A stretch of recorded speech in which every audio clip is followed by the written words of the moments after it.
ಮಕ್ಕಳು ಬೀದಿಯಲ್ಲಿರ್ತಾರೆ ಅಥವಾ ಬೆಳಿಗ್ಗೆ ಎಲ್ಲೋ ದುಡಿತಾರೆ, ಸಂಜೆ ಹೋಗಿ ಗಾಂಜಾ ಸೇವಿಸ್ತಾರೆ. ಡ್ರಗ್ ರಿಲೇಟೆಡ್ ಅಲ್ಲಿ ಸುಸೈಡ್ ಮಾಡಿದವರು ಕೂಡ ಇದ್ದಾರೆ. ಸೊ ಅವರು ನಿಮ್ಮನ್ನು ಹೆದರಿಸ್ತಾರೆ ಅಂತ ಹೇಳಿ ನಾವು ಬಾಗಿಲು ಬಂದ್ ಮಾಡಿ ಕೂತ್ಕೊಂಡ್ರೆ ನಾಳೆ ನಮ್ಮ ಮನೆಯಲ್ಲಿ ಕೂಡ ಇದು ಬರುತ್ತೆ. ಒಂದು ಮಗುವನ್ನ ನಾವು ಹಿಡಿದು ಈ ರೀತಿ ಇಂತ ನಿಮ್ಮ ಮಗು ಈಗ ಇದ್ದಾರೆ ಅಂತ ಹೇಳಿದ್ರೆ ತಂದೆ ತಾಯಿಯವರ ಆರ್ಗ್ಯುಮೆಂಟ್ ಇಷ್ಟೇ, ನನ್ನ ಮಗ ಅದರಲ್ಲಿ ಇಲ್ವೇ ಇಲ್ಲ, ನನ್ನ ಮಗ ಇನ್ವಾಲ್ವ್ ಆಗೇ ಇಲ್ಲ. ಎರಡು ನಂಬರ್ ದಂಧೆಗಳಲ್ಲಿ ಮಾಫಿಯಾಗಳು ಬಹಳ ವ್ಯವಸ್ಥಿತ ರೀತಿಯಲ್ಲಿ ಕಾರ್ಯಾಚರಣೆಯನ್ನು ಮಾಡುತ್ತಾರೆ. Rather than giving it to the police and they putting a case or any kind of fine or anything and getting a label as criminal. ಕೇವಲ ಅವನ ಸ್ಟೂಡೆಂಟ್ ಲೈಫ್ ಮಾತ್ರ ಅಲ್ಲ, ಅವನ ಫ್ಯೂಚರ್, ಅವನ ಮನೆಯ ಅವಸ್ಥೆ, ಅವನ ಮನೆಯವರ ಇದು ಏನು ಐಸೋಲೇಷನ್ ಇಡುವಂತ ಪರಿಸ್ಥಿತಿ. So something is wrong. Normal person ಆಗಿ ಹೋಗುದಿಲ್ಲ. ಸೊ ಅವರನ್ನು ನಿಲ್ಲಿಸಿ ಲೈಸೆನ್ಸ್ ಕೇಳುವ ಬದಲು ಯೂರಿನ್ ಡ್ರಗ್ಸ್ ಟೆಸ್ಟ್ ಮಾಡಿ ಅಲ್ಲ. ಅವನಿಗೆ ಸಿಚುವೇಶನ್ ಆಗಿಲ್ಲ, ಅವನಿಗೆ ಮಾಡುವ ಅವ ಗಾಂಜದಲ್ಲಿ ಇದ್ದಾರೆ, ಅವ ಹ್ಯಾಂಗ್ ಮಾಡಿ ಹೋಗಿದ್ದಾನೆ ರಾತ್ರಿ 12:30. ಸರ್ ನನ್ನ ಹತ್ರ ಆಗ ನಾನು 16 ನನ್ನ ಹತ್ರ ಗಾಡಿ ಇಲ್ಲ, ಏನಿಲ್ಲ, ನಾನು ನಡ್ಕೊಂಡು 6 ಕಿಲೋಮೀಟರ್ ಅವನ ಮನೆಗೆ ಹೋಗಿದ್ದಾನೆ, ಅವರನ್ನು ಬಚಾವ್ ಮಾಡಿದ್ದೇನೆ. ದಕ್ಷಿಣ ಕನ್ನಡ ಜಿಲ್ಲೆ ಬಗ್ಗೆ ತಾವು ಮಾತಾಡಿದ್ರಿ, ಕೋಮುವಾದ ನಡೀತಾ ಉಂಟು ಅಂತ ಹೇಳಿ. ಹಿಂದೂ ಮುಸ್ಲಿಂ ಕ್ರಿಶ್ಚಿಯನ್ ಗಲಾಟೆ ಆಗ್ತದೆ, ಅದಾಗ್ತದೆ. ಬಟ್ ಇದರಲ್ಲಿ ಕೋಮುವಾದ ಉಂಟಾ? ಇದರಲ್ಲಿ ನಾವೆಲ್ಲರೂ ಈಕ್ವಲ್ ಆಗಿಲ್ವಾ? ವೀಕ್ಷಕರೇ, ಇದು ಮನೆಯಂಗಳದ ಮಾತು. ಹೌದು, ಇದು ನಮ್ಮನ್ನು ನಾವು ಸುಧಾರಿಸಿಕೊಳ್ಳುವ ಮಾತು, ನಮ್ಮ ಸಮಾಜವನ್ನ ಸರಿ ದಾರಿಗೆ ತರುವ ಮಾತು, ಅದಕ್ಕಿಂತ ಹೆಚ್ಚಾಗಿ ನಮ್ಮ ಮಕ್ಕಳು ತಪ್ಪು ದಾರಿಯಲ್ಲಿ ನಡೆಯದಿರುವಂತೆ ತಡೆಯುವ ಮಾತು. ಹೌದು, ನಾವು ಮಂಗಳೂರಿನ ವಿಷಯಕ್ಕೆ ಬರೋದಾದ್ರೆ, ಮಂಗಳೂರು ಅಥವಾ ದಕ್ಷಿಣ ಕನ್ನಡ ಜಿಲ್ಲೆಯಲ್ಲಿ ಕೋಮು ಬೇಯುತ್ತಿದ್ದ ಸಂದರ್ಭದಲ್ಲಿ ಜನರು ತಮ್ಮ ಸಮಸ್ಯೆಗಳತ್ತ ಗಮನ ಹರಿಸಲಿಕ್ಕೆ ಸಮಯ ಸಿಗ್ತಾ ಇರಲಿಲ್ಲ, ಅಥವಾ ಕೋಮು ಸಮಸ್ಯೆ ದೊಡ್ಡದಾಗಿ ಕಾಡ್ತಾ ಇತ್ತು. ಈಗ ಪೊಲೀಸ್ ಅಧಿಕಾರಿಗಳು ಬಂದಿದ್ದಾರೆ ದಕ್ಷಿಣ ಕನ್ನಡ ಜಿಲ್ಲೆಗೆ ಮತ್ತು ಮಂಗಳೂರಿಗೆ. ಸೊ ಅವರ ಕಾರಣದಿಂದಾಗಿ ಕೋಮು ಸಂಘರ್ಷಗಳು ಕಡಿಮೆ ಆಗಿದೆ. ಆ ಕಾರಣದಿಂದಾಗಿ ಜನರು ತಮ್ಮ ಸಮಸ್ಯೆಗಳತ್ತ ಗಮನ ಹರಿಸ್ತಾ ಇದ್ದಾರೆ. ಅಂದರೆ ಮುಖ್ಯವಾಗಿ ಇಲ್ಲಿ ಕೋಮುವಾದ ಎಲ್ಲಿಯವರೆಗೆ ಇತ್ತೋ ಅಲ್ಲಿಯವರೆಗೆ ಇಲ್ಲಿ ಡ್ರಗ್ಸ್ ಮತ್ತು ಗಾಂಜಾ ಮಾಫಿಯಾ ಕೆಲಸ ಮಾಡ್ತಾ ಇತ್ತು.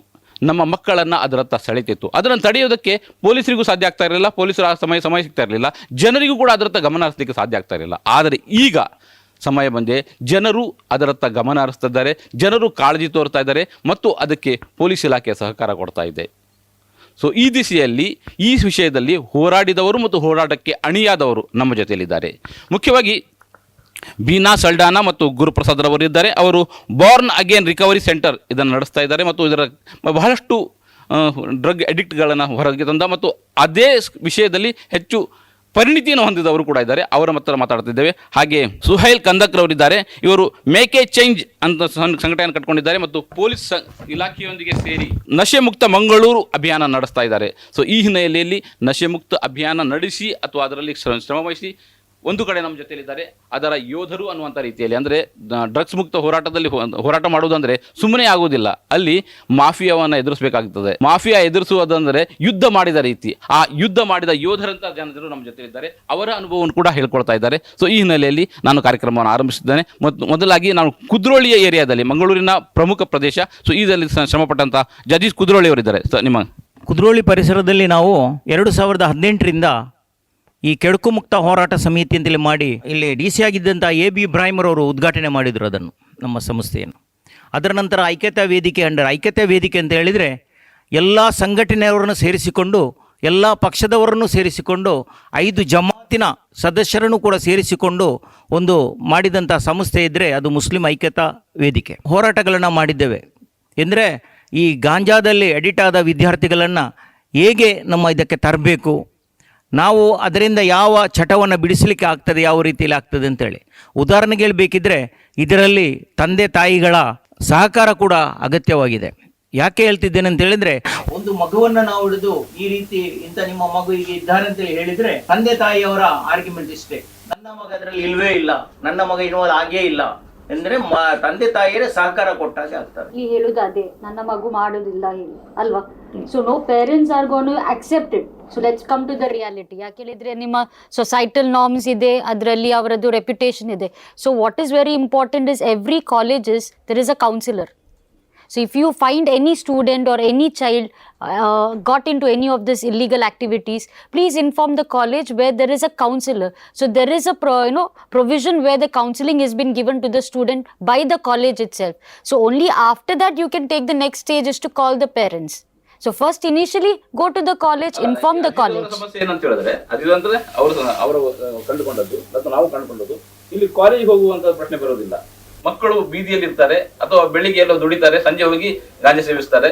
ಸೊ ಅಂತವರನ್ನ ಅಥವಾ ಕಾಲೇಜಿಗಲ್ಲ ಸ್ಕೂಲ್ಗೆ ಹೋಗುವ ಮಕ್ಕಳು ನಮಗೆ ಬೀದಿಯಲ್ಲಿ ಸಿಗುವಂತದ್ದು. ಅಂತವರನ್ನ ಹಿಡಿದು ಇಂಥದ್ದು ಕೃತ್ಯದಲ್ಲಿ ಇದೆಯಾ ಅಂತ ನಾವು ಪೇರೆಂಟ್ಸ್ ಗಳ ಹತ್ರ ಕರ್ಕೊಂಡು ಹೋಗಿ, ಅಂದ್ರೆ ಅವ್ರ ಉದ್ದೇಶ ಇರೋದು ಮಗುವನ್ನ ಸರಿ ಮಾಡಬೇಕು ಮತ್ತು ಆ ಮಗು ತಂದೆ ತಾಯಿಗಳ ಜೊತೆ ಚೆನ್ನಾಗಿರ್ಬೇಕು, ಸಮಾಜಕ್ಕೆ ಒಳ್ಳೆಯ ಮಗು ಸಿಗ್ಬೇಕು ಅಂತ. ಬಟ್ ಹುಡುಗ ಕೊಡ್ಲಿಕ್ಕೆ ಹೋದಾಗ ತಂದೆ ತಾಯಿ ಅದನ್ನೇ ಹೇಳ್ತಾರೆ, ನನ್ನ ಮಗು ಅಂತದಲ್ಲ, ನೀವು ವೃತ ಆರೋಪ ಮಾಡ್ತಾ ಇದ್ದೀರಿ ಅಂತ. ಗ್ರೂಪ್ ಇದಕ್ಕೆ ಪೂರ್ವಕವಾಗಿ ಏನ್ ಮಾಡ್ತೀರಿ? ಒಂದು ತಂದೆ ತಾಯಿಗಳಿಗೆ ಭಯ ಇರ್ಬೋದು, ಯಾಕಂದ್ರೆ ಭಯ ಇರ್ಬೋದಲ್ಲ, ಭಯ ಅಂದ್ರೆ ಸಮಾಜದಲ್ಲಿ ನಮ್ಮ ಹೆಸರು ಹಾಳಾಗಿ ಹೋಗ್ತದೆ, ಹೆಸರಾಗಿ ಹೋಗ್ತದೆ. ಮತ್ತೆ ನನ್ನ ಮಗುವನ್ನು ನಾಳೆ ಟಾರ್ಗೆಟ್ ಮಾಡಬಹುದು. ಯಾಕಂದ್ರೆ ನಾವು ನೋಡ್ತಿದ್ದೇವೆ ನ್ಯೂಸ್ ಪೇಪರ್ ಅಲ್ಲಿ ಏನೆಲ್ಲ ಓದ್ತಿದ್ದೇವೆ, ಕೆಲವರು ಈ ಪ್ರೆಷರ್ ಇಂದ ಸುಸೈಡ್ ಮಾಡಿದ ಕೇಸಸ್ ಕೂಡ ಉಂಟು. ಹೈದರಾಬಾದ್ ಅಲ್ಲಿ ಎಲ್ಲ ನೋಡಿದ್ರೆ ಈ ಡ್ರಗ್ ರಿಲೇಟೆಡ್ ಅಲ್ಲಿ ಸುಸೈಡ್ ಮಾಡಿದವರು ಕೂಡ ಇದ್ದಾರೆ. ಸೊ ಈ ರೀತಿಯ ಭಯದಿಂದ ಬಹುಶಃ ತಂದೆ ತಾಯಿ ಆ ರೀತಿಯಲ್ಲಿ ಬ್ಯಾಕ್ ಆಫ್ ಆಗ್ತಿದ್ದಾರೆ. ಅಂತ ತಂದೆ ತಾಯಿಗಳಿಗೆ ನಾವು ಒಂದು ಸಂದೇಶ ಕೊಡ್ಬೇಕಲ್ಲ, ಅಂದ್ರೆ ನಾನು ಅಂತವನಲ್ಲ ಅಂತ ನಾವು ಹೇಳ್ಕೊಂಡ್ ಬಿಟ್ರೆ ಆ ಮಗುವಿಗೆ ಮತ್ತು ಪ್ರೇರಣೆ ಕೊಟ್ಟಾಗೈತಲ್ಲ, ನನ್ನ ಮಗುವಿಗೆ ನನ್ನ ಸಪೋರ್ಟ್ ಇದ್ದಾರೆ ಮಾತ್ರ ಅಲ್ಲ, ಅವನು ಕಂಟಿನ್ಯೂ ಮಾಡ್ತೇನೆ ಅಂತ ನನ್ಗೆ ಅನಿಸ್ತದೆ. ಈ ಹವ್ಯಾಸವನ್ನು ಬಿಡುವುದಿಲ್ಲ, ಕಂಟಿನ್ಯೂ ಆಗ್ತದೆ. ಈಗ ತಂದೆ ತಾಯಿಗಳು ಮುಂದೆ ಬಂದು ಅವರಿಗೆ ಶಿಕ್ಷೆ ಕೊಡುವಂತದಲ್ಲ, ಈಗ ಶಿಕ್ಷೆ ಕೊಟ್ಟಿದ್ರೆ ಅವರ ಹತ್ರ ಮನವರಿಕೆ ಮಾಡಿ ಕೊಡ್ಬೇಕಾಗ್ತದೆ.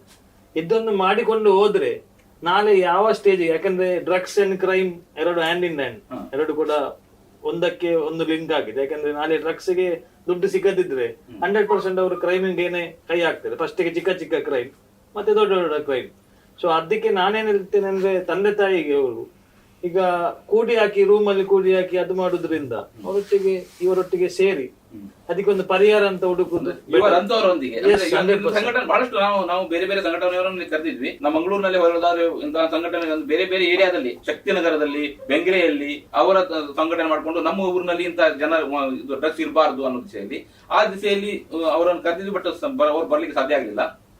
ಸೊ ಅವರಿಗೆಲ್ಲ ಅಂತ ಕೆಲಸ ಮಾಡುವ ಸಪೋರ್ಟ್ ಆಗಲಿ ಅನ್ನೋ ದೃಷ್ಟಿಯಲ್ಲಿ ನಾವು ಈ ಕಾರ್ಯಕ್ರಮವನ್ನು ರೂಪಿಸ್ತಾ ಇರೋದು. ಮೇಕ್ ಎ ಚೇಂಜ್ ಫೌಂಡೇಶನ್ ಅವರು ಏನು ಕೆಲಸ ಮಾಡ್ತಾ ಇದ್ದಾರೆ ಅದು ಕೂಡ ಪ್ರಚಾರಕ್ಕೆ ಬರಲಿ ಮತ್ತು ಅದು ಸಮಾಜಕ್ಕೆ ಪೂರಕವಾಗಲಿ ಅನ್ನೋದು. ಸೊ ಮೇಕ್ ಎ ಚೇಂಜ್ ಮೂಲಕ ಏನಂದ್ರೆ, ಇಲ್ಲಿ ಡ್ರಗ್ ಮಾಫಿಯಾ ಅಂತ ಒಂದು ಇರ್ತದೆ, ಅದು ಬಹಳ ಜೋರಾಗಿರ್ತದೆ.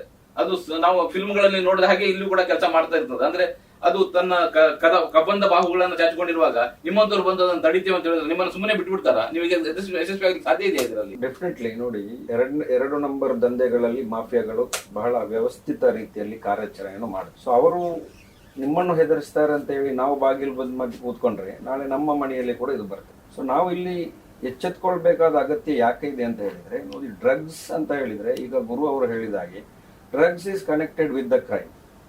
ಸೊ ಆಲ್ಮೋಸ್ಟ್ ಇವತ್ತು ನಡೆಯುತ್ತಿರುವಂತಹ ಎಲ್ಲ ಕ್ರೈಮ್ಗಳಿಗೆ ಮೂಲ ಕಾರಣ ಡ್ರಗ್ಸ್ ಆಗಿರ್ತದೆ.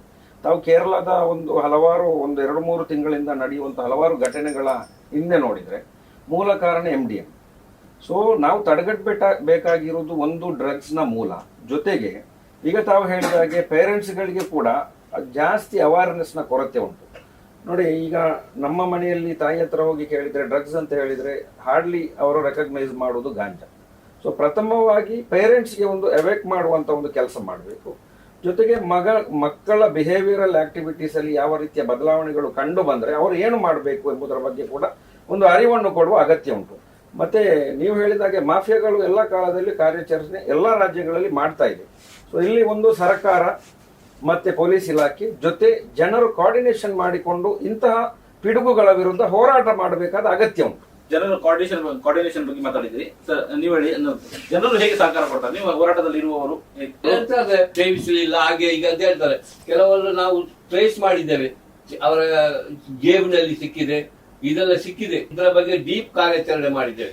ಇದು ಮಾಡಿದ ನಂತರ ನಾವು ಸಂಬಂಧಪಟ್ಟ ಪೊಲೀಸ್ ಇಲಾಖೆಗೂ ಕೂಡ ಕೊಟ್ಟಿದ್ದೇವೆ. ಹುಡುಗರನ್ನು ಕರ್ಕೊಂಡು ಅವರೊಂದು ಮಾಮೂಲಿ ಕೇಸ್ ಹಾಕಿ ಅದು ಬೇಲೆಬಲ್ ಕೇಸ್, ಫೈನಬಲ್ ಕೇಸ್ ಅಂತ ಬಿಟ್ಟಿದ್ದಾರೆ. ಮೇಡಮ್, ಈಗ ಅವರು ಒಂದ್ ಹೇಳ್ತಿದ್ರು, ಯಾರನ್ನು ಹಿಡಿದು ಅಥವಾ ಹಿಡಿಯ ಗಾಂಜಾ ವ್ಯಸನಿಗಳನ್ನು ಫೆಡ್ಲರ್ಗಳನ್ನ ಹಿಡಿದು ತಂದು ಕೊಟ್ಟರೆ ಸಣ್ಣ ಕೇಸು ಅಂತ ಹಾಕ್ತಾರೆ. ಈ ಕೇಸ್ಗಳ ಬಗ್ಗೆ ಏನಾದ್ರು ಮಾಹಿತಿ ಕೊಡಲಿಕ್ಕೆ ಸಾಧ್ಯ ಇದೆಯಾ, ಹೇಗೆ ಅಂತ? ಲಾ ಬಗ್ಗೆ I will not get into it, but I can give one suggestion. When you find certain people especially those who have consumed any kind of substance, there are de-addiction centers. Instead of putting them and giving them to the police people first, put them into a de-addiction center, give them an opportunity to get treated, because there are centers here which treats them.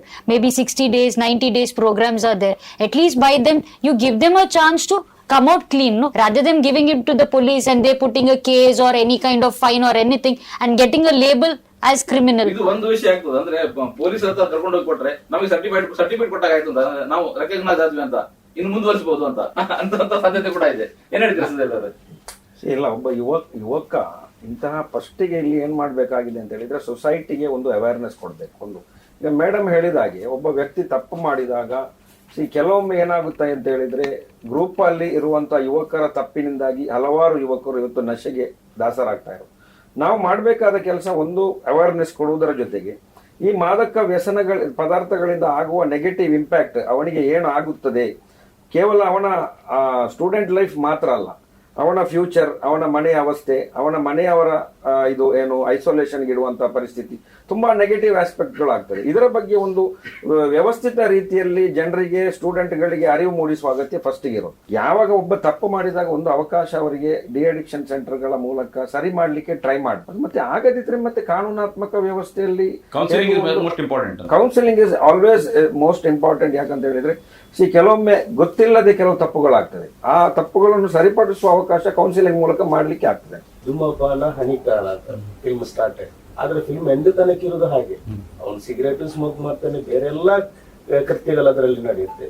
ಯಾಕೆ ಇದು censorship ಅಲ್ಲಿ cut ಮಾಡಲ್ಲ ಅಂತ ಕೆಲವು ಜನರು, ನಮ್ಮ ಪರಿಸರದ ಜನರು ನನ್ನಲ್ಲಿ ಕೇಳುವಂತ ಓಕೆ, ಗುರುಪ್ರಸಾದ್ ಅವರು ಅಂದ್ರೆ ಈ ಮೀಡಿಯಾಗಳು, ಮಾಧ್ಯಮಗಳು ಮತ್ತು ಈ ಸಿನಿಮಾ ಮತ್ತು ಸೀರಿಯಲ್ಗಳು ನಮ್ಮ ಮೇಲೆ ಹೆಚ್ಚು ಪ್ರಭಾವ ಬೀರ್ತಾ ಇದ್ದಾವೆ. ಅಂದ್ರೆ ಅವ್ರು ಯಾರನ್ನ ನಾವು ಹೀರೋ ಅಂತ ಒಂದು ಇದು ಮಾಡ್ಕೊಳ್ತೇವೆ, ಅವರೇ ನಶೆಯಲ್ಲಿ ಬಂದು ಅಂದ್ರೆ ಹೀರೋಯಿಸಂ ತೋರಿಸ್ತಾ ಇದ್ದಾರೆ. ಸೊ ಹಾಗಿರುವಾಗ ಇದು ನಮ್ಮ ಮಕ್ಕಳ ಮೇಲೆ ಯಾವ ರೀತಿ ಪ್ರಭಾವ ಬೀರ್ತಾ ಇದೆ ಮತ್ತು ಇದು ಎಲ್ಲಿ ಇದನ್ನು ನಿಲ್ಲಿಸಿದೆ ಅಂತ ನಿಮ್ಮ ಅನುಭವದಲ್ಲಿ ಹೇಳ್ಬೋದಂತ? ಖಂಡಿತವಾಗಿ. ಯಾಕಂದ್ರೆ ನಾವು ಚಿಕ್ಕ ಇರುವಾಗ ಖಾಲಿ ಒಂದು ಪಿಕ್ಚರ್ ಇತ್ತು, ಡಿ ಚಾನೆಲ್ ಇತ್ತು. ಈಗ ಎಂಟರ್ಟೈನ್ ಬಿಸ್ನೆಸ್ ತುಂಬಾ ದೊಡ್ಡದಾಗಿದೆ. ನೆಟ್ಫ್ಲಿಕ್ಸ್ ಆಗಿದೆ, ಅಮೆಜಾನ್ ಪ್ರೈಮ್ ಆಗಿದೆ. ಫಾರ್ ಎಕ್ಸಾಂಪಲ್, ನೀವು ನೆಟ್ಫ್ಲಿಕ್ಸ್ ಅಲ್ಲಿ ನೋಡಿ, ಅಲ್ಲ ಅಮೆಜಾನ್ ಪ್ರೈಮ್ ಅಲ್ಲಿ ನೋಡಿ, ಬರುವ ಸೀರೀಸ್ಗಳು ಈಗ ಮಿರ್ಜಾಪುರ್, ಕೊಲೆ ಮಾಡುವುದು, ಬ್ಲಡ್, ವೈಲೆನ್ಸ್. ನೆಟ್ಫ್ಲಿಕ್ಸ್ ಅಲ್ಲಿ ಬರುವ ಸೀರೀಸ್ ಬ್ರೇಕಿಂಗ್ ಬ್ಯಾಡ್ ಎಂತ ತೋರಿಸ್ತಿದ್ದಾರೆ? ಡ್ರಗ್ಸ್ ಮಾಡುವಂಥದ್ದು, ಡ್ರಗ್ಸ್ ಮಾರುವಂಥದ್ದು. ಇಂತಹ ಬರುವಾಗ ಅವರು ಹೇಳಿದ ಮಾತು 100% ಸತ್ಯ. ಯಾಕಂದ್ರೆ ನೋಡಿ, ಇದರಿಂದ ಏನಾಗ್ತಿದ್ದಾರೆ ಅಂದ್ರೆ ನಮ್ಮ ಯುವ ಜನಾಂಗ ನೆಗೆಟಿವ್ ಕ್ಯಾರೆಕ್ಟರ್ಗಳಿಗೆ ಜಾಸ್ತಿ ಆಗಿ ಇದಾಗ್ತಿದ್ದಾರೆ. ಈಗದು ಫಿಲ್ಮ್ಸ್ ಕೂಡ ನೀವು ನೋಡಿದ್ರೆ ಹೀರೋಗಿಂತ ಜಾಸ್ತಿ ವಿಲನ್ ಅನ್ನು ಹೈಪ್ ಆಗಿ ತೋರಿಸ್ತಾರೆ. ನೀವು ನೋಡಿ, ಮೇ ಬಿ ಮೆನಿ ಮೂವೀಸ್. ಈಗ ಫಾರ್ ಎಕ್ಸಾಂಪಲ್ ಕಬೀರ್ ಸಿಂಗ್, ಎಂತ ಆಲ್ಕೋಹಾಲ್ ಇಸ್ ಹೈಪ್ಡ್. ಮತ್ತೆ ಲಾಸ್ಟ್ ಅಲ್ಲಿ ಒಂದು ಮೆಸೇಜ್ ಕೊಟ್ಟಿದ್ದಾರೆ, ಅದು ಹಾನಿಕಾರ ಅಂತ. ಮತ್ತೆ ಅದನ್ನು ಯಾರು ನೋಡುದಿಲ್ಲ, ಯಾಕಂದ್ರೆ ಈ ಪರ್ಟಿಕ್ಯುಲರ್ ಒಂದೊಂದು ಸೀನ್ ಅನ್ನು ಹಾಗೆ ಹೈಪ್ ಆಗಿ ತೋರಿಸ್ತಾ ಇದ್ದಾರೆ. ಸೊ ಯಂಗ್ಸ್ಟರ್ಸ್ ಏನಾಗ್ತದೆ, 100% ಆರ್ ಗೆಟಿಂಗ್ ಅಟ್ರಾಕ್ಟೆಡ್. ಪ್ಲಸ್ ಇವತ್ತಿನ ರೀಲ್ಸ್ ಇರ್ಬೋದು. ಎಂತ ಇದೆ ರೀಲ್ಸ್ ಅಲ್ಲಿ? ಹೊಸ ಟ್ರೆಂಡ್ ಎಂಟರ್ಟೈನ್ಮೆಂಟ್ ಇದು, ಶಾರ್ಟ್ ರೀಲ್ಸ್.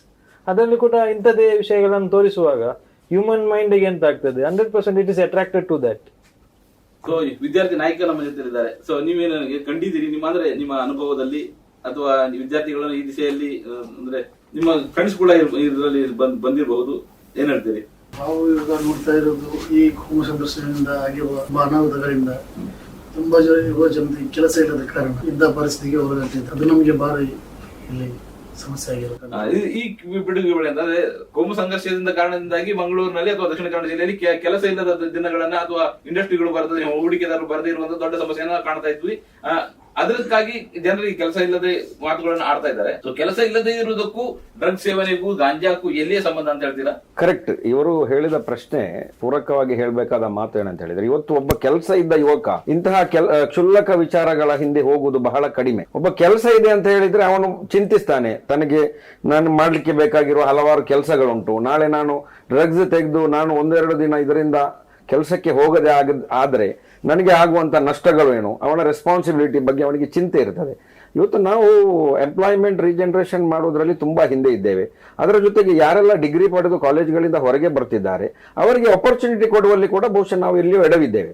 ಸೊ ಇದು ಎಲ್ಲ ಪ್ಯಾರಲಲ್ ಆಗಿ ನೋಡಿಕೊಂಡು ಹೋದ್ರೆ ಕ್ರೈಮ್ ಮತ್ತೆ ಎಜುಕೇಶನ್ ಇಂದ ಹೊರಗೆ ಬಂದಾಗ ಅವರಿಗೆ ಕೆಲಸ ಸಿಗದೇ ಇರುವಂತ ವ್ಯವಸ್ಥೆ, ಮತ್ತೆ ಅವರ ಮಾನಸಿಕ ಸಮತೋಲನ ತಪ್ಪಿ ಹೋಗುವಂತ ಸಂದರ್ಭದಲ್ಲಿ ಇಂತಹ ವ್ಯವಸ್ಥೆಗಳ ದಾಸರಾಗೋದು 100% ನಡೀತಾ ಉಂಟು. ಸೊ ನಾವು ಇದರ ಬಗ್ಗೆ ಒಂದು ವ್ಯವಸ್ಥಿತ ರೀತಿಯಲ್ಲಿ ಕೆಲಸ ಮಾಡಬೇಕಾದ ಅಗತ್ಯ ಎಲ್ರಿಗೂ ಇದೆ. ನೋಡಿ, ದಕ್ಷಿಣ ಕನ್ನಡ ಜಿಲ್ಲೆ ಬಗ್ಗೆ ತಾವು ಮಾತಾಡಿದ್ರಿ, ಕೋಮುವಾದ ನಡೀತಾ ಉಂಟು ಅಂತ ಹೇಳಿ. ಹಿಂದೂ ಮುಸ್ಲಿಂ ಕ್ರಿಶ್ಚಿಯನ್ ಗಲಾಟೆ ಆಗ್ತದೆ, ಅದಾಗ್ತದೆ. ಬಟ್ ಇದರಲ್ಲಿ ಕೋಮುವಾದ ಉಂಟಾ? ಇದರಲ್ಲಿ ನಾವೆಲ್ಲರೂ ಈಕ್ವಲ್ ಆಗಿಲ್ವಾ? ಎಲ್ಲರೂ ಕೊಡುವವರು, ತರುವವರು, ಕೊಡುವವರು, ಮಾರುವವನು, ತೆಗೆಯುವವನು, ಲಾಜಿಸ್ಟಿಕ್ ಮಾಡುವವನು, ಎಲ್ಲರೂ ಈಕ್ವಲ್ ಆಗಿ ಸಪೋರ್ಟ್ ಮಾಡ್ತಾರೆ, ಎಲ್ಲರೂ ಒಟ್ಟಿಗಿದ್ದಾರೆ, ಅಲ್ಲಿ ಯಾವುದೇ ಜಾತಿ ಇಲ್ಲ. So it is my humble request at this stage ಏನಂತ ಹೇಳಿದ್ರೆ, ನಾವು ಒಂದು ಪ್ಲಾಟ್ಫಾರ್ಮ್ಗೆ ಬರಬೇಕಾದ ಸಮಯ ಇದೆ. ನೋಡಿ, drugs it has reached 9th 8th, ನಾಳೆ 7th ಸ್ಟ್ಯಾಂಡರ್ಡ್ಗೆ ಬರ್ತದೆ. ನೋಡಿ, ನೀವು ದೇಶದ ಒಂದು ಭದ್ರ ಬುನಾದಿಯಾಗಿರುವಂಥ ಯುವ ಸಮೂಹ ನಾಳೆ ಡ್ರಗ್ಸ್ ಹಿಂದೆ ಹೋದ್ರೆ, ನಾವು ಅಮೆರಿಕದಂತಹ ಕೆಲವು ಸಿಟಿಗಳನ್ನು ನೋಡಿರ್ಬೋದು. ನಮ್ಮ ಮುಂಚೆ ಎಕ್ಸಾಂಪಲ್ ಇದೆ, ಸರ್ವನಾಶವಾಗಿ ಇಕಾನಮಿ ಲಾಸ್ ಆಗಿ ವೆನೆಜುವೆಲಾದಂಥ ಕಂಟ್ರಿಗಳು ಸರ್ವನಾಶವಾಗಿವೆ. ಸೊ ನಮ್ಮ ಊರು ಮಂಗಳೂರನ್ನು ನಾವು ಬ್ರ್ಯಾಂಡ್ ಮಂಗಳೂರು ಮಾಡಬೇಕು. ಮತ್ತೆ ಸರ್ಕಾರ, ಕೇಂದ್ರ ಸರ್ಕಾರ, ರಾಜ್ಯ ಸರ್ಕಾರ ಬಹಳಷ್ಟು ಶ್ರಮವನ್ನು ವಹಿಸ್ತಾ ಉಂಟು. IT ಪಾರ್ಕ್ ಬರ್ತಾ ಉಂಟು, ಸ್ಮಾರ್ಟ್ ಸಿಟಿ ಆಗ್ತಾ ಉಂಟು. ನಾವು ಸ್ಮಾರ್ಟ್ ಸಿಟಿ ಉದ್ಯೋಗ ವಾಣಿಜ್ಯ ವ್ಯವಸ್ಥೆಯಲ್ಲಿ ಮೇಲೆ ಹೋಗ್ಬೇಕು ಹೊರತು ಡ್ರಗ್ಸ್ ನಿಂದಾಗಿ ಅಲ್ಲ. So it is a high time, ಎಲ್ಲ we have to come together along. ಮತ್ತೆ ಒಂದು ವ್ಯವಸ್ಥಿತ ರೀತಿಯಲ್ಲಿ ಎಲ್ಲರೂ ಈ ಡ್ರಗ್ಸ್ ಮಾಫಿಯಾದ ವಿರುದ್ಧ ಹೋರಾಡಬೇಕು. ಇಲ್ಲದಿದ್ರೆ ಮುಂದಿನ ಜನಾಂಗ ಬಹಳ ನಷ್ಟವನ್ನು ಅನುಭವಿಸಲಿದೆ. ಈಗ ಕೆಲಸ ಇಲ್ಲದವರು ಇದರಲ್ಲಿ ಅಡಿಟ್ ಆಗ್ತಾರೆ ಅಂತಾರೆ, ಅದು ಖಂಡಿತವಾಗಿ. ಯಾಕಂದ್ರೆ ನಮ್ಮ ಅನುಭವ ಕುದ್ರೋಳಿ ಪರಿಸರದಲ್ಲಿ ನಾವು ಯುವಕರನ್ನ ತಂದು ಈ ರೀತಿ ವಿಚಾರಿಸಿದಾಗ ನಮಗೆ ಕೆಲಸ ಕೊಡಿಸಿ ಅಂತ ಹೇಳ್ತಿದ್ದಾರೆ. ಆದ್ರೆ ನಾವು ಪ್ರಯತ್ನ ಪಟ್ಟು ಕೆಲಸ ಕೊಡಿಸಿದ್ದೇವೆ, ಆದ್ರೆ ಅವರ ಬುದ್ಧಿಯನ್ನು ಅವರು ಬಿಟ್ಟಿಲ್ಲ. ಒಂದು ಕಡೆಯಲ್ಲಿ ಈಗ ನಾನು ಹೇಳುದೇನಂತ ಹೇಳಿದ್ರೆ, ಈಗ ಒಂದು ಉದಾಹರಣೆ ಬಂತು, ಅದು ಗಾಂಜಾ ಇದರಲ್ಲಿ ಹಿಡಿದ್ರೆ ಆಗಲೇ ಬಿಡ್ತಾರಂತೇಳಿ. ಅದು 100%. ಯಾಕಂತ ಹೇಳಿದ್ರೆ ಪೊಲೀಸ್ನವ್ರ ಹತ್ರ ಕೇಳುವಾಗ ಆರೈಕೆ ಉತ್ತರ ಕೊಡ್ತಾ ಇದ್ದಾರೆ. ಏನಂತ ಹೇಳಿದ್ರೆ, ಇಷ್ಟೇ ಗ್ರಾಮ್ ಇರಬೇಕು, ಇಷ್ಟೇ ಗ್ರಾಮ್ ಇದ್ರೆ ಮಾತ್ರ ಅವನ್ನ ಹಾಕ್ಬಹುದು, ಇಲ್ಲದ್ರೆ ಏನ್ ಮಾಡಿ. ಅದಕ್ಕೆ ಏನಾದ್ರೂ ಕಾನೂನು ತಿದ್ದುಪಡಿ ತರಲಿಕ್ಕೆ ಆಗುದ್ರೆ ಆ ತಿದ್ದುಪಡಿಯನ್ನು ತರಿಸಬೇಕಾಗ್ತದೆ. ಇಲ್ಲದಿದ್ರೆ ಖಂಡಿತವಾಗಿ ಮೇಲೆ ಬರ್ಲಿಕ್ಕೆ ಸಾಧ್ಯ. ಯಾಕಂದ್ರೆ ರೀಸನ್ ಇದೆ, ಅವ್ರಿಗೆ ಇಷ್ಟೇ ಗ್ರಾಮ್ ಸಿಗಬೇಕು. ನಿಮ್ಗೆ ನೀವು ಈ ಅಭಿಯಾನದಲ್ಲಿ ಹೋಗ್ತೀರಿ ಅಥವಾ ಹಿಡಿಲಿಕ್ಕೆ ಹೋಗ್ತೀರಿ ಅಥವಾ ಅವರನ್ನ ತಪ್ಪಿಸ್ಲಿಕ್ಕೆ ಹೋಗ್ತೀರಿ, ಆವಾಗ ಪೊಲೀಸರ ಸಹಕಾರ ಯಾವ ರೀತಿ? ನೋಡಿ, ನಮ್ಮ ಹತ್ರನೇ ನಾನು ಉದಾಹರಣೆಗೆ ಹೇಳ್ಬೇಕಿದ್ರೆ, ನಮ್ಮ ಹತ್ರನೇ ಒಂದು ಪೊಲೀಸ್, ನಾನು ಯಾವ್ದು ಸ್ಟೇಷನ್ ಅಂತ ಹೇಳಲ್ಲ, ಒಂದು ಸ್ಟೇಷನ್ ನೀವು ಅದು ಮಾಡುದು ತಪ್ಪಲ್ವಾ, ನೀವು ಹೋಗಿ ರೈಡ್ ಮಾಡುದು ತಪ್ಪಲ್ವಾ, ಈ ರೀತಿ ಪ್ರಶ್ನೆಗಳನ್ನ ಹಾಕಿದ್ದಾರೆ. ಆದ್ರೆ ಪೊಲೀಸ್ ಕಮಿಷನರ್ ಆಗಲಿ ಬೇರೆ ಯಾರು ಕೇಳಿಲ್ಲ. ಒಂದು ಅಧಿಕಾರಿ, ಸ್ಟೇಷನ್ ಅಧಿಕಾರಿಯವರು ಈ ರೀತಿಯಲ್ಲಿ ಪ್ರಶ್ನೆ ಮಾಡಿದ್ದಾರೆ. ಮಕ್ಕಳ ಬ್ಯಾಗಿನಲ್ಲಿ ಕೂಡ ಗಾಂಜಾ ಮಾರಾಟಕ್ಕೆ ಕೊಟ್ಟದ್ದು ಸಹ ಉಂಟು, ಅದನ್ನು ಕೂಡ ಹಿಡಿದಿದ್ದೀವಿ. ಅಂದ್ರೆ ಮಕ್ಕಳು 10 ರೂಪಾಯಿ ಆಸೆಗೋಸ್ಕರ ಆ ಗಾಂಜಾವನ್ನ ಸೇಲ್ ಮಾಡ್ತಾರೆ. ಒಂದು ಬೈಕ್ ನಾವು ಬರ್ತಾನೆ, ಇದು ತಗೊಂಡು ಹೋಗಿ ಅಂತ. ಈ ರೀತಿಯೆಲ್ಲ ನಾವು ಹೋರಾಟವನ್ನ ಮಾಡಿದ್ದೇವೆ, ಇನ್ನು ಸಹ ಮಾಡ್ಬೇಕಾಗ್ತದೆ. ನಮಗೆ ಅಂದ್ರೆ ಸಹಕಾರ ಅಗತ್ಯ ಇದೆ ಎಲ್ಲರದು. ಮೇನ್ ಆಗಿ ಯುವಕರ ಸಹಕಾರ ಅಗತ್ಯ ಇರ್ತದೆ. ನೋಡಿ, ಮುಂಚಿನ ತರ ಅಲ್ಲ. ಈಗ ಕ್ರೈಮ್ ರೇಟ್ಸ್ಗಳು ಜಾಸ್ತಿ ಆಗ್ತಾ ಇರೋದು ಡ್ರಗ್ಸ್ ನಿಂದಾಗಿ. ಸೊ ಇಲ್ಲಿ ಪೊಲೀಸ್ ಇಲಾಖೆಯ ಅವ್ಯವಸ್ಥೆಗಳು ಇದೆ ಅಂತ ಹೇಳಿದ್ರೆ, ನೋಡಿ, ಈಗ ಬಂದಿರುವ ಕಮಿಷನರ್ ಮತ್ತೆ ಡಿಪಾರ್ಟ್ಮೆಂಟ್ ಬಹಳ ವ್ಯವಸ್ಥಿತವಾಗಿ ಕೆಲಸ ಮಾಡ್ತಾ ಇದೆ. ಅದು ನಾವು ನಮ್ಮ ಎಕ್ಸ್ಪೀರಿಯನ್ಸ್ ಕಾಣ್ತಾ ಉಂಟು, ರಿಸಲ್ಟ್ ಬರ್ತಾ ಉಂಟು. ಮತ್ತೆ ಕೆಲವೊಮ್ಮೆ ಏನೋ ಹಿಂದೆ ನಡೆದಿದೆ ಎಂಬುದು ಕೆಲವು ವಿಷಯಗಳು ಬಂದಿರುವಾಗ ಅದನ್ನು ನಾವು ಮೇಲಧಿಕಾರಿಗಳ ಮೂಲಕ ಈ ವ್ಯವಸ್ಥೆಯನ್ನು ಸರಿಪಡಿಸುವ ಕೆಲಸವನ್ನು ನಾವು ಮಾಡಬೇಕು. ಹಾಗೆ ನಮ್ಮ ಅಜೀಜ್ ಅವರು ಹೇಳಿದಾಗೆ ಕೆಲವು ಪ್ರದೇಶಗಳಲ್ಲಿ ಹಾಗೆ ನಡೆದಿರಬಹುದು. ಸೊ ನಾವು ಏನ್ ಮಾಡ್ಬೇಕಂತ ಹೇಳಿದ್ರೆ, ಒಂದು ಕೋಆರ್ಡಿನೇಷನ್ ಡಿಪಾರ್ಟ್ಮೆಂಟ್ ಜೊತೆಗೆ, ನಾನು ಆವಾಗ ಹೇಳಿದ ಅದೇ ಮಾತನ್ನು, ಪಬ್ಲಿಕ್ ಮತ್ತೆ ಡಿಪಾರ್ಟ್ಮೆಂಟ್ ಒಟ್ಟಿಗೆ ಸೇರಿ ಇದರ ವಿರುದ್ಧ ಕೆಲಸ ಮಾಡಬೇಕು. ಮತ್ತೆ ನೋಡಿ, ಈಗ ಹೈಯೆಸ್ಟ್ ಕೇರಳ ಭಾಗದಿಂದ ಬರ್ತಾ ಇರೋದು. ನಮ್ಮ ಜಿಲ್ಲೆಗೆ ಕನೆಕ್ಟಿವಿಟಿ ಬಾರಿ ಈಸಿ. ದಿನಾಲು ಬರುವಂತ number of students from Kerala ಎಷ್ಟು, ಅದರಲ್ಲಿ ಎಷ್ಟು ಜನ ಪೆಡ್ಲರ್ಗಳಿದ್ದಾರೆ ಅಂತ ಯಾರಿಗೂ ಗೊತ್ತಿಲ್ಲ. ಅವರನ್ನು ಫಿಲ್ಟರ್ ಮಾಡ್ಲಿಕ್ಕೆ ಅಷ್ಟು ಸುಲಭ ಕೂಡ ಇಲ್ಲ. ಮತ್ತೆ ಸಿಕ್ಕಿದ ಈಗ ರೈಲ್ವೆಯಲ್ಲಿ ಬಂದಾಗ, ರೈಲ್ವೆ ಇದರಿಂದ ಮೂಲದಿಂದ ಬಂದಾಗ ಅಲ್ಲಿಂದ ಕೂಡ ಸಪ್ಲೈ ಆಗ್ತದೆ. ಶ್ರೀಲಂಕಾ ಮೂಲ ಕಡಲು ತೀರದಿಂದ ಕೂಡ ಬರ್ತದೆ, ಕೇರಳ ಗಡಿ ಭಾಗದಿಂದ ಕೂಡ ಬರ್ತದೆ, ಬೆಂಗಳೂರಿಂದ ಬರ್ತದೆ ನಮಗೆ. So Goa is also connected. So there are lot of factors that ಈ ನಮ್ಮ ಡ್ರಗ್ ಸಪ್ಲೈಗೆ ಇಲ್ಲಿ ಎನ್ಹಾನ್ಸ್ಮೆಂಟ್ ಸಿಕ್ಕುವುದಾದ್ರಿಂದ so collective efforts is compulsory. ಸಾರ್ವಜನಿಕರು ಪಾತ್ರ ವಹಿಸಬೇಕು. ಸಾರ್ವಜನಿಕರು ಇದು ನನ್ನ ಸಮಸ್ಯೆ ಅಂದ್ರೆ ಅಲ್ಲಿ ಸಮಾಜದಲ್ಲಿ ಕಾಣ್ತಾ ಇದೆ, ನಾಳೆ ಇದು ನಮ್ಮ ಮನೆ ಬಾಗಿಲಿಗೆ ನನ್ನ ಮನೆ ಬರ್ತದೆ ಅನ್ನೋದು ಗೊತ್ತಿರಬೇಕು, ಅದಕ್ಕಾಗಿ ಕೆಲಸ ಮಾಡ್ಬೇಕು ಅಂತ ಮಾತನ್ನ ಹೇಳ್ತಾ ಇದ್ದೀರಿ. ಸರ್, ನಾನು ನಂದೊಂದು ಎಕ್ಸ್ಪೀರಿಯನ್ಸ್ ಹೇಳ್ತೇನೆ ಸರ್. ಅಡಿಕ್ಟ್ಸ್ ಇದ್ದಾರಲ್ಲ, ಟು ಸ್ಟಡಿ ಅಂಡ್ ಅಡಿಕ್ಟ್ ನಾನು ಹೇಳೋದು, ಅಡಿಕ್ಟ್ಸ್ ಅವ್ರ ರೆಬೆಲಿಯಸ್ ಬಿಹೇವಿಯರ್. ಅವರಿಗೆ ಮಾಡಬೇಡಿ ಹೇಳಿದ್ರೆ ಅವರು ಡೆಫಿನೆಟ್ಲಿ ಮಾಡ್ತಾರೆ, ದಟ್ ಇಸ್ ಫಾರ್ ಶೋರ್. ಅದು ನನ್ನ ಎಕ್ಸ್ಪೀರಿಯನ್ಸ್ ಇಂದ ನಾನು ಹೇಳ್ತೇನೆ, ನಾನು ಸಹ ಅದರಲ್ಲಿ ಒಂದು ಟೈಮಲ್ಲಿ ಇದ್ದದ್ದು. ಸೊ ನಮಗೆ ಮಾಡಬೇಡಿ ಹೇಳುವಾಗ ನಾವು ಡಬಲ್ ಅಲ್ಲಿ ಮಾಡ್ತೇವೆ. ಸೊ ನೀವು ಎಗ್ರೆಷನ್ ತೋರಿಸಿದ್ರೆ ನಾವು ಡಬಲ್ ಎಗ್ರೆಷನ್ ತೋರಿಸ್ತೇವೆ. That is the mind set of an addict, including us, because we have been in that field. ಹೇಳಿದ್ರೆ ಖಾಲಿ ಈಗ ನಾವು ಈ ಫೀಲ್ಡ್ ಅಲ್ಲಿ ಮಾಡ್ತಾ ಇಲ್ಲ, ನಾವು ಒಂದು ಟೈಮಲ್ಲಿ ಅಡಿಕ್ಟ್ಸ್ ಇದ್ದವರು. ಸೊ ನೀವು ನಮಗೆ ಬಂದು ಹೇಳಿದ್ರೆ ನೀವು ತೆಕ್ಕೊಳ್ಳಿದ್ದೀರಿ, ನೀವು ಏನ್ ಮಾಡ್ತೀರಿ, ನೀವು ಬಿಡಬೇಕು, it will not work with this. If you tell us in a nice way, get us into a better position, ಹೇಳಿದ್ರೆ ಒಂದು ಕಂಫರ್ಟ್ ಝೋನ್ ಕೊಟ್ರೆ, ಸ್ವಲ್ಪ ಹೇಳಿದ್ರೆ ಟ್ರೀಟ್ಮೆಂಟ್ ಫೆಸಿಲಿಟಿ ಇದೆ, ಕೌನ್ಸಿಲಿಂಗ್ಸ್ ಇದೆ, ಬೇರೆ ಬೇರೆ ರೀತಿದು ಇದೆ. But when you go into the law and order first initial ಆಗಿ, ಸೊ ಏನಾಗ್ತದೆ ಹೇಳಿದ್ರೆ ಈ ಟೈಮಲ್ಲಿ ಯಂಗ್ಸ್ಟರ್ಸಿಗೆ ಉಂಟಲ್ಲ ಒಂದು ಬೇರೆನೇ ಅಚೀವ್ಮೆಂಟ್ ಆಗ್ತದೆ. ಹೇಳಿದ್ರೆ ನನ್ನ ಹೆಸರಿನ ಮುಂದೆ ಇನ್ನೊಂದು ಹೆಸರು ಬಂತು, ನಾನು ಜೈಲಿಗೆ ಹೋದೆ, I went to the police station. ನಮ್ಗೆ ಈಗ ನಮ್ಮ ಸೆಂಟರ್ ಅಲ್ಲಿ ಕೆಲವು ಹುಡುಗರು ಇದ್ದಾರೆ, ಬಂದು ಹೇಳ್ತಾರೆ ಅಡ್ಮಿಷನ್ ಡೇ ನಾನು JC ಹೋಗಿ ಬಂದದ್ದು, ನಾವು ರಿಮಾಂಡ್ ಅಲ್ಲಿ ಇದ್ದದ್ದು. So that becomes an achievement. So we should not allow them to carry this as an achievement. They should be ashamed of it. To be honest, today ನಾನು ನನ್ನ experience ಹೇಳ್ಬೇಕಾದ್ರೆ ಸಹ ವಿ ಫೀಲ್ ಅಶೇಮ್ಡ್. ಯಾಕೆಂದ್ರೆ ನಾವು ಮಾಡಿದ್ದೇವೆ ಅಲ್ಲ. ಇವತ್ತು ಕೂತ್ಕೊಂಡು ಅನಿಸುವಾಗ ನಮ್ಗೆ ಸಹ ಅದು ಎಂತ ಹೇಳ್ತೇವೆ, ಶೇಮ್ ಕಾಣಿಸ್ತದೆ. Today we feel that, but ಆ ಟೈಮ್ ಅಲ್ಲಿ ಆಗ್ಲಿಲ್ಲ. ಒಂದು ವಿಷಯ sir, addiction is a disease. ನಾನು ಹೇಳ್ತಿದ್ದೆ WHO ಡಿಕ್ಲೇರ್ ಮಾಡಿದ್ದೆ ವ್ಯಸನ ಒಂದು ರೋಗ. ಈಗ ಒಬ್ಬ ಮೆಂಟಲ್ ಇಲ್ನೆಸ್ ಮುಂದೆ ಬಂತ, ಎಡಿಕ್ಷನ್ ಮುಂದೆ ಬಂತ, ಕೋಳಿ ಮುಂದೆ ಬಂತ, ಮೊಟ್ಟೆ ಮೊದಲು ಬಂತ ಹೇಗೆ ಆಯ್ತು ಕತ್ತು. ಸೊ ಎಡಿಕ್ಷನ್ ಇಂದ ಮೆಂಟಲ್ ಇಲ್ನೆಸ್ ಬರ್ಬೋದು, ಅಲ್ಲ ಮೆಂಟಲ್ ಇಲ್ನೆಸ್ ಇದ್ದ ಕಾರಣದಿಂದ ಎಡಿಕ್ಷನ್ಗೆ ಬಲಿಯಾಗಬಹುದು. So it's a disease, it's a progressive disease. ಅದು ಬೆಳೆದುಕೊಂಡು ಹೋಗುವಾಗ ಜಾಸ್ತಿ ಆಗ್ತದೆ. ಸೊ ಇದಕ್ಕೆ WHO ಹೇಳ್ತಾ ಇದೆ ನಮ್ಮ ಹತ್ರ ಮದ್ದಿಲ್ಲ, ವಿ ಡೋಂಟ್ ಹ್ಯಾವ್ ಮೆಡಿಸಿನ್. ಒಂದು ಅಡಿಕ್ಟ್ ಆಗಿದೆ, ನಮಗೆ ಮೆಡಿಸಿನ್ ಕೊಟ್ಟಿಗೆ ಜ್ವರ ಬಂತು, ಆ ಮೆಡಿಸಿನ್ ಕೊಟ್ಟು ಸರಿ ಮಾಡಿದ್ದು. ಇಟ್ ಕ್ಯಾನ್ ಬಿ ಸ್ಟಾಪ್ಡ್, ಅದನ್ನು ತಡೆಗಟ್ಟಬಹುದು. ಸೊ ತಡೆಗಟ್ಟಬಹುದು ಹೇಗೆ? ಈಗ ಅವರು ಸರ್ ಹೇಳಿದ್ರು, ಒಬ್ಬ ಹುಡುಗನಿಗೆ ನಾವು ಕೆಲಸ ಮಾಡಿ ಕೊಟ್ವಿ, ಪುನಃ ರಿಲ್ಯಾಪ್ಸ್ ಆದ. So relapse is part of recovery. Relapse ಹೇಗೆ ಆಯಿತು? ರಿಲ್ಯಾಪ್ಸ್ ಆಗ್ಲಿಕ್ಕೆ ಬೇರೆ ಬೇರೆ ಕಾರಣಗಳಿವೆ. ಒಂದು ಕ್ರೇವಿಂಗ್ ಇರ್ಬೋದು, ಅವನಿಗೆ ಮುಂಚೆದ ಆಸೆ ಬಂತು ಅಲ್ಲ, ಯಾವುದಾದ್ರು ಪಿಕ್ಚರ್ ನೋಡಿದ, ಏನಾದ್ರು ಕಾಣಿತು, ಪುನಃ ಟ್ರಿಗರ್ ಆಯ್ತು. ಇಲ್ಲಾಂದ್ರೆ ಮನೆಯಲ್ಲಿ ಏನಾದ್ರು ಮಾತಾಡಿದ್ರು, ನೀನ್ ಮುಂಚೆ ಆಗಿ ಮಾಡಿದ್ದು ಹೀಗೆ, ಅಲ್ಲಿ ಟ್ರಿಗರ್ ಆಯ್ತು. ಇಲ್ಲಾಂದ್ರೆ ಓಲ್ಡ್ ಫ್ರೆಂಡ್ಸ್ ಪುನಃ ಸಿಕ್ಕಿದ್ರು, ಬಾ ಮಾರೆ ಪಾರ್ಟಿ ಇದೆ ಇವತ್ತೊಂದು ದಿವಸ ಮಾಡು. So once it starts again, ಒಮ್ಮೆ ಅದು ಸ್ಟಾರ್ಟ್ ಆದ್ರೆ ಮತ್ತೆ ಅವನಿಗೆ ಸ್ಟಾಪ್ ಮಾಡ್ಲಿಕ್ಕೆ ಆಗುದು, it will go again. Relapse ಅದಕ್ಕೆ ಹೇಳುವುದು. It is like 1:2 many and 1000 never enough. ಒಂದು ಅವನಿಗೆ ಜಾಸ್ತಿ, ಮತ್ತೆ ಅದರ ನಂತರ 1000 ಕೊಟ್ಟರೆ ಕೂಡ ಅವನಿಗೆ ಸಾಕಾಗುದಿಲ್ಲ. ಸೊ ರಿಕವರಿ ಈಗ ಅವ್ರು ಹೇಳಿದಾಗೆ ಅಡಿಕ್ಷನ್ ಟ್ರೀಟ್ಮೆಂಟ್ ಇಸ್ ಮಸ್ಟ್. ಯಾಕಂದ್ರೆ ಖಾಲಿ ಅವನನ್ನು ಒಂದು ಹಾಸ್ಪಿಟಲ್ ಹಾಕಿ ಮದ್ದು ಕೊಟ್ಟು ಇಟ್ಸ್ ನಾಟ್ ಪಾಸಿಬಲ್. ಆ ರಿಫಾರ್ಮೇಶನ್ ಅವನದು ಆಗಬೇಕಾದ್ರೆ ಕೌನ್ಸಿಲಿಂಗ್ ಇದೆ, ಕೆಲವು ಇನ್ಪುಟ್ ಸೆಷನ್ಸ್ ಇದೆ, ಅವನ ಹತ್ರ ಕುತ್ಕೊಂಡು ಮಾತಾಡ್ಬೇಕಾಗ್ತದೆ. ಅವನಿಗೆ ಯಾಕೆ ಈ ಚಟಕ್ಕೆ ಹೋದ, ಏನು ಟ್ರಿಗರ್ ಪಾಯಿಂಟ್, ಯಾಕೆ ಅವನಿಗೆ ಅದರಿಂದ ಹೊರಗೆ ಬರ್ಲಿಕ್ಕೆ ಆಗ್ತಿಲ್ಲ. ಯಾಕಂದ್ರೆ everybody different person has got different reasons. So ನಿಮ್ಮ ಅಭಿಯಾನ ಯಾವ ಹಂತದಲ್ಲಿದೆ ಮತ್ತು ಯಾವ, ನೀವು ಹೇಳಿದ್ರೆ ಜನರ ಇನ್ವಾಲ್ವ್ಮೆಂಟ್ ಬೇಕು ಅಂತ, ಜನ ಇನ್ವಾಲ್ವ್ಮೆಂಟ್ ಯಾವ ರೀತಿ ಸಿಗ್ತಾ ಇದೆ, ಸಿಗುವ ಸಾಧ್ಯತೆ ಇದೆ ಅಂತ ನೀವು ನಿರೀಕ್ಷೆ ಇದೆಯಾ? 100% ನಾವು ಮಂಗಳೂರು ನಗರ ಪೊಲೀಸ್ ಜೊತೆ ಸೇರಿಕೊಂಡು ಈ ಒಂದು ಅಭಿಯಾನವನ್ನು ಬಹಳ ವ್ಯವಸ್ಥಿತ ರೀತಿಯಲ್ಲಿ ನಡೆಸ್ತಾ ಇದ್ದೇವೆ. ಈ ಒಂದು ಕಾರ್ಯಕ್ರಮಕ್ಕೆ ಮಂಗಳೂರು ಖಾಜಿಗಳು, ಅದೇ ರೀತಿ ರಾಮಕೃಷ್ಣ ಮಠ, ರಾಮಕೃಷ್ಣ ಮಿಷನ್ನ ಸ್ವಾಮಿಗಳು, ಮತ್ತು ಬಿಷಪ್ಗಳು, ಮತ್ತು ನಮ್ಮ DC SP ಅವರು, ಕಮಿಷನರ್ಗಳು, DCPಗಳು, ಮತ್ತು ಎಲ್ಲ ಸಂಘ ಸಂಸ್ಥೆಗಳು, ಎಜುಕೇಷನಲ್ ಇನ್ಸ್ಟಿಟ್ಯೂಷನ್ಗಳು ಬಹಳ ವ್ಯವಸ್ಥಿತ ರೀತಿಯಲ್ಲಿ ತಮ್ಮ ಸಪೋರ್ಟನ್ನು ಕೊಡ್ತಾ ಇದೆ. ಬಹಳ ವ್ಯವಸ್ಥಿತವಾಗಿ ನಾವು ಈ ಕೆಲಸವನ್ನು ಮಾಡ್ತಾ ಇದ್ದೇವೆ. ಎಲ್ಲ ಕಡೆ ಜನರಿಗೆ ಇಂತಹ ಒಂದು ಅವೇರ್ನೆಸ್ ಶಾಲಾ ಕಾಲೇಜು ಕ್ಯಾಂಪಸ್ಗಳಲ್ಲಿ ಹೋಗಿ ಕೊಡಬೇಕು, ಮಾಡಬೇಕು ಅಂತ ಒಂದು ಅಭಿಲಾಷೆ ಉಂಟು. ಅದನ್ನು ನಾವು ಒಟ್ಟಿಗೆ 102 ಕಾರ್ಯಕ್ರಮಗಳನ್ನು ಹಮ್ಮಿಕೊಂಡಿದ್ದೇವೆ. ಆಸ್ ಎ ಸ್ಟೂಡೆಂಟ್ ಲೀಡರ್, ನಾನು ವಿದ್ಯಾರ್ಥಿಯಾಗಿ ಒಂದು ಹೇಳುದಾದ್ರೆ, ಸ್ಟಾರ್ಟಿಂಗ್ ಯಾರು ಗಾಂಜಾ ಅಂತ ಹೋಗುದಿಲ್ಲ, ಚಿಕ್ಕ ಒಂದು ಬ್ರೀಸರ್ ಇಂದ ಶುರುವಾಗ್ತದೆ. ಸ್ವಲ್ಪ ಬ್ರೀಸರ್ ಕುಡಿಯುವ, ಜಾಲಿ ಮಾಡುವ ಅಂತ ಶುರುವಾಗ್ತದೆ. ಈಗ ನಾವು ಒಂದು ಸೊಸೈಟಿಯಲ್ಲಿ ಟ್ರೆಂಡ್ ನೋಡಿದ್ರೆ, ಯಾವುದೇ ಹಬ್ಬ ಬರಲಿ ಪಬ್ ಅಲ್ಲಿ ಪಾರ್ಟಿ ಇರ್ತದೆ. ಆರ್ಗನೈಸ್ ಮಾಡುವವರು ಅವರೇ ಅವೇರ್ನೆಸ್ ಪ್ರೋಗ್ರಾಮ್ ಮಾಡ್ತಾರೆ, ಅವರೇ ಪಬ್ ಅಲ್ಲಿ ಪಾರ್ಟಿ ಆರ್ಗನೈಸ್ ಮಾಡ್ತಾರೆ. ಇದಕ್ಕೆ ಅರ್ಥ ಏನುಂಟು?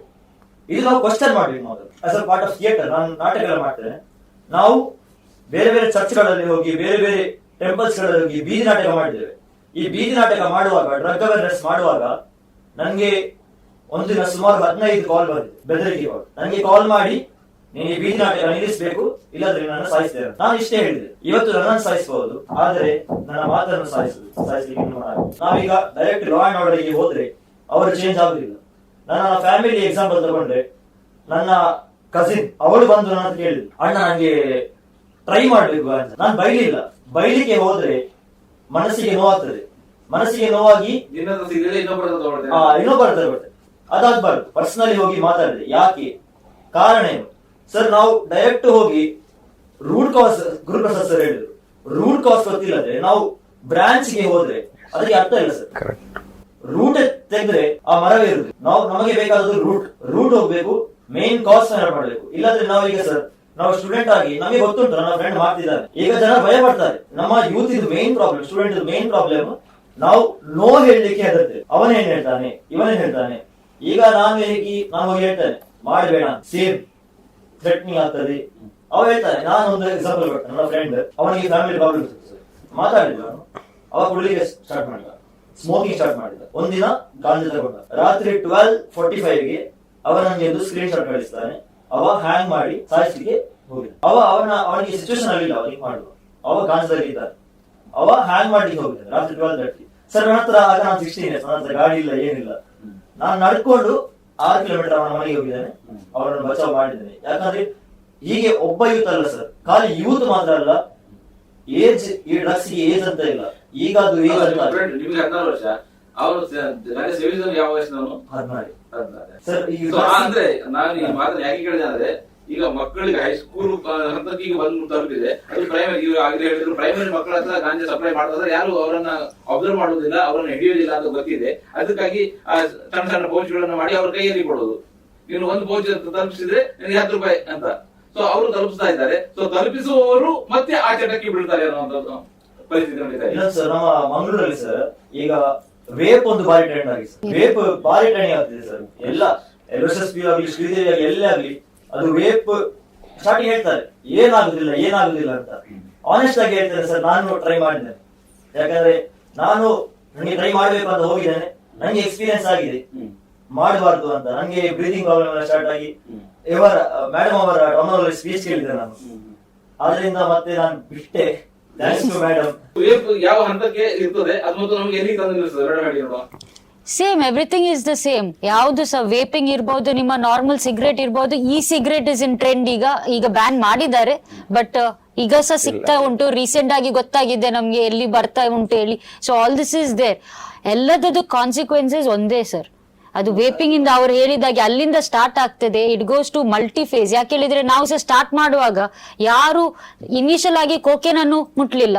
ಸ್ಟಾರ್ಟ್ ಆದದ್ದು ಅಲ್ಲಿಂದ. ಸಿಗರೇಟ್, ಅವ್ರು ಹೇಳಿದಾಗೆ breezer, wine, beer, alcohol, whisky, ಗಾಂಜಾದಿಂದ ಮತ್ತೆ ಬೇರೆ ಬೇರೆ ಕೆಮಿಕಲ್ಸ್ ಗೆ ಹೋಗಿ ರೀಚ್ ಆಗ್ತೇವೆ.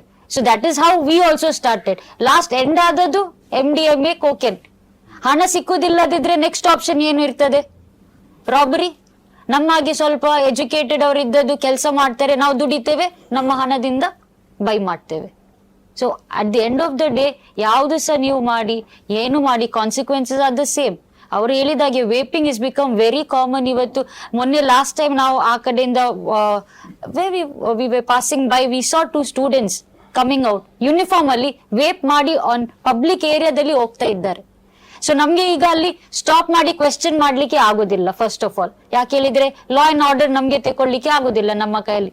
ಸೊ ಇಮ್ಯಾಜಿನ್ ಪಬ್ಲಿಕ್ ಅಲ್ಲಿ ನೀವು ಅಷ್ಟು ಓಪನ್ ಅಲ್ಲಿ ವೇಪಿಂಗ್ ಮಾಡ್ತೀರಿ, which is a big offence actually. Fine ಆಗ್ತಾರೆ, ಕೇಸ್ ಆಗ್ತದೆ, but people are not scared. Certain way you have to bring certain things in place ಹೇಳ್ತೇವೆ. ಸೊ ಅದಕ್ಕೆ ನಾವು ಇದು ಕ್ಯಾಂಪೇನ್ ಸ್ಟಾರ್ಟ್ ಮಾಡ್ತಾ ಇದ್ದೇವೆ. ಸೊ ನಶಾ ಹೇಳುವಾಗ, ಡ್ರಗ್ಸ್ ಹೇಳುವಾಗ, it's not only ganja, it's not only your MDMA. We are talking about even alcohol also. Let's be very honest, alcohol is also a drug ಹೇಳ್ತೇವೆ.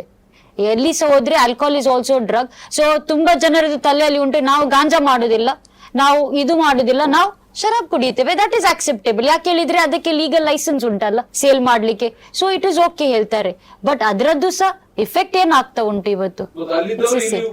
Yes sir, definite, both goes hand in hand. Education ಬೇರೆ ಬೇರೆ ಪ್ರದೇಶದಿಂದ ಬರ್ತಾರೆ. ಕೇರಳದಿಂದ ನೋಡುದಾದ್ರೆ ಕೊಚ್ಚಿಯಿಂದ ಕೂಡ ಮಂಗಳೂರಿಗೆ ಬರ್ತಾರೆ. ಈಗ ಮಂಗಳೂರು ಎಜುಕೇಶನ್ ಹಬ್ ಆಗಿ ಮಾರ್ಪಾಡಾಗ್ತಾ ಇದೆ. ರಾಷ್ಟ್ರ ಮತ್ತು ಅಂತಾರಾಷ್ಟ್ರ ಮಟ್ಟದಲ್ಲಿ ಈಗ ಎಜುಕೇಶನ್ ಬಗ್ಗೆ ಚರ್ಚಿಸಲ್ಪಡ್ತಾ ಇದೆ. ಈಗ ಇದಕ್ಕೆ ಅಡ್ಮಿಷನ್ ಗೆ ಬರುವಂತಹ ಸಂದರ್ಭದಲ್ಲಿ ಎಲ್ಲ ವಿದ್ಯಾರ್ಥಿಗಳನ್ನ ಟೆಸ್ಟ್ ಮಾಡುವುದರ ಮೂಲಕ ಅವರೊಂದು ಅಡ್ಮಿಷನ್ ನಲ್ಲಿ ಯಾವುದು ಡಾಕ್ಯುಮೆಂಟ್ ಕೊಡ್ಬೇಕಾ ಆಗುವಾಗ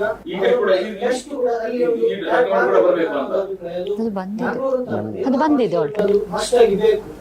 ಆ ರೀತಿಯಲ್ಲಾದ್ರೂ ವಿದ್ಯಾರ್ಥಿಗಳು ಅದರಿಂದ ಒಂದು ಹೊರಬರಲಿಕ್ಕೆ ಒಂದು ಚಾನ್ಸ್ ಉಂಟು. ಆಲ್ರೆಡಿ ದೇರ್ ಆಗ್ತಾ ಉಂಟು. ಮತ್ತೆ ಎಷ್ಟು ಮಟ್ಟವರೆಗೆ ಆಗ್ತದೆ ಅಂತ ಗೊತ್ತಿಲ್ಲ. ಮತ್ತೆ ಲಾಸ್ಟ್ ಟೈಮ್ ಕಮಿಷನರ್ ಅವರು ಇದನ್ನು ಪ್ರಸ್ತಾವ ಇಟ್ಟಿದ್ರು.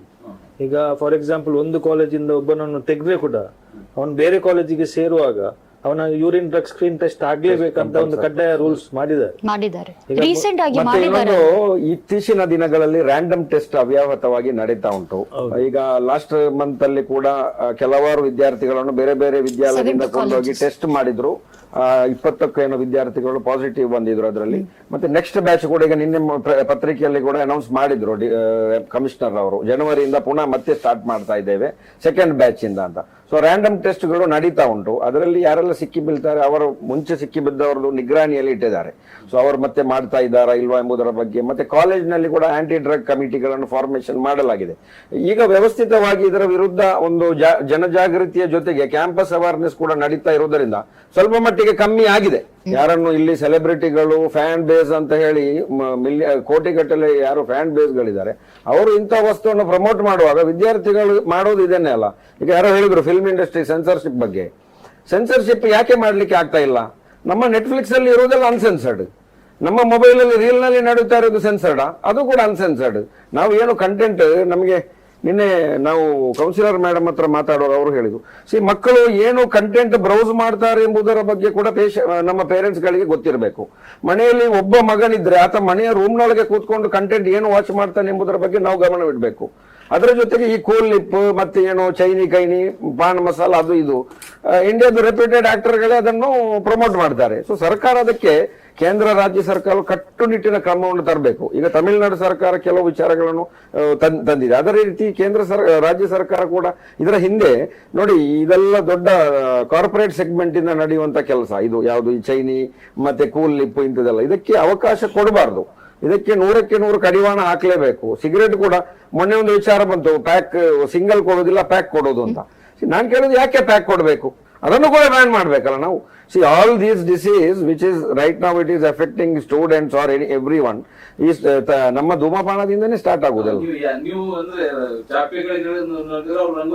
ನೋಡ್ತಾರೆ ಬಂದ್ ಮಾಡಿದ್ರು, ಗುಟ್ಕಾ ಬಂದ್ ಮಾಡೋದ್ರವಾಗಿ ಅದನ್ನು ಗುಟ್ಕಾ ಬೇಡ ಅಂತ ಹೇಳಿದ್ರು. ಆಗ ಅವ್ರು ಮಸಾಲ ಬೇರೆ ಅಡಿಗೆ ಬೇರೆ ಮಾಡಿ ಕೊಡ್ಲಿಕ್ಕೆ ಸ್ಟಾರ್ಟ್ ಮಾಡಿದ್ರು. ಬಸ್ಸಿನಲ್ಲಿ ಈಗ ಗುಡ್ಕಾದ್ದು ಆಡ್ ಗಳನ್ನು ಹಾಕಿರುವುದರ ಬಗ್ಗೆ ಇವಾಗಲೇ ನಾವು ನಮ್ಮ ಮಾನ್ಯ ಹೆಲ್ತ್ ಮಿನಿಸ್ಟರ್ ಅವರಿಗೆ ನಾವು ಬರೆದಿದ್ದೇವೆ. ಅದರಲ್ಲಿ ನಮ್ದು 3 ಬೇಡಿಕೆಗಳನ್ನು ಕೂಡ ಇಟ್ಟಿದೆ. ಒಂದು, ವೆನ್ಲಾಕ್ ಆಸ್ಪತ್ರೆಯಲ್ಲಿ ಒಂದು 24/7 ರಿಹಾಬ್ ಮತ್ತೆ ಕೌನ್ಸಿಲಿಂಗ್ ವಿತ್ ಸೈಕ್ಯಾಟ್ರಿಸ್ಟ್ ಅವೈಲಬಿಲಿಟಿಯ ಬಗ್ಗೆ ಒಂದು ರಿಕ್ವೆಸ್ಟ್ ಕೊಟ್ಟಿದ್ದೇವೆ. ಜೊತೆಗೆ ಈ ಒಂದು ವಿಚಾರದ ಬಗ್ಗೆ ಕೂಡ ನಾವು ಗಮನವನ್ನು ಸೆಳೆದಿದ್ದೇವೆ. ಸೊ ನಾವು ಅವರ ಏನು ಉತ್ತರ ಬರುತ್ತೆ ಅಂತ ಕಾದು ನೋಡುವ. ಯಾಕಂದ್ರೆ ನಾವು ಈಗ ಕಳೆದ ವಾರವೇ ಅದನ್ನು ಸಬ್ಮಿಷನ್ ಮಾಡಿದ್ದೇವೆ.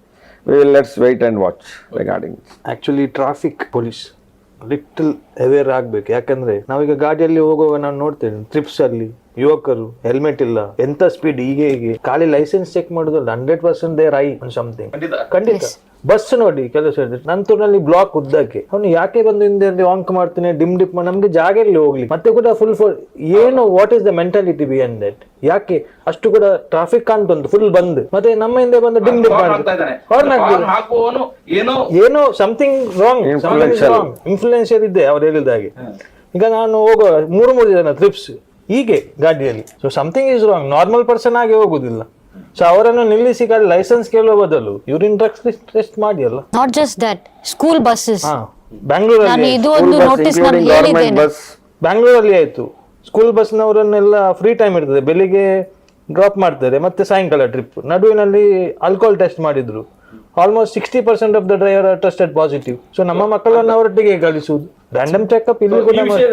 ಸ್ಕೂಲ್ನವರು ಪೊಲೀಸರು ಜಾಗೃತ ತಮ್ಮ ತಂದೆ ತಾಯಿ ನನ್ನ ಯಾವ ಡ್ರೈವರ್ನ ಜೊತೆಲಿ ನನ್ನ ಮಕ್ಕಳನ್ನ ಕಳಿಸಿಕೊಡ್ತದೆ, ಅವರ ಫ್ರೀ ಟೈಮ್ ನಲ್ಲಿ ಏನ್ ಮಾಡ್ತಾ ಇದ್ದಾರೆ, ಇದು ತಂದೆ ತಾಯಿ ಜಾಗೃತಿ ವಹಿಸಬೇಕು ಅಂತ ಒಟ್ಟು ಕಾರ್ಯಕ್ರಮದ ಉದ್ದೇಶ ಈಡೇರಿದೆ ಅನ್ಕೊಳ್ತೇನೆ ನಾನು. ಸೊ ಹಾಗೆ ಇವತ್ತಿನ ಕಾರ್ಯಕ್ರಮದಲ್ಲಿ ಭಾಗವಹಿಸಿದ ಬೀನಾ ಸಲ್ಡಾನ, ಗುರುಪ್ರಸಾದ್, ಹಾಗೆ ಸುಹೇಲ್ ಕಂದಕ್, ಹಾಗೆ ಯೋಧರ ರೀತಿಯಲ್ಲಿ ಕೆಲಸ ಮಾಡಿದ ಅಜೀಜ್ ಗುದ್ರೋಳಿ ಅವರಿದ್ದಾರೆ, ಅಬೂಬಕರ್ ಇದ್ದಾರೆ. ಸೊ ನಿಮಗೆಲ್ಲರಿಗೂ ಮತ್ತೆ ಯುವಕರಾಗಿ ನೀವು ಕೂಡ ಈ ವಯಸ್ಸಿನಲ್ಲಿ ಇಂತ ಕೆಲಸ ಮಾಡ್ತಾ ಇದ್ದೀರಾ ಅಂದ್ರೆ ಭವಿಷ್ಯದಲ್ಲಿ ನೀವು ಮತ್ತೊಂದು ಹೆಚ್ಚು ಒಂದು ಮುಂದಕ್ಕೆ ಹೋದಾಗೆ ಆಗ್ತದೆ. ಈ ಹಿನ್ನೆಲೆಯಲ್ಲಿ ಕಾರ್ಯಕ್ರಮದಲ್ಲಿ ಭಾಗವಹಿಸಿದ್ರೆ ನಿಮ್ಮ ಸಮಯ ಕೊಟ್ಟಿದ್ದೀರಿ, ಅದಕ್ಕಾಗಿ ಧನ್ಯವಾದ ಅರ್ಪಿಸುತ್ತೇನೆ.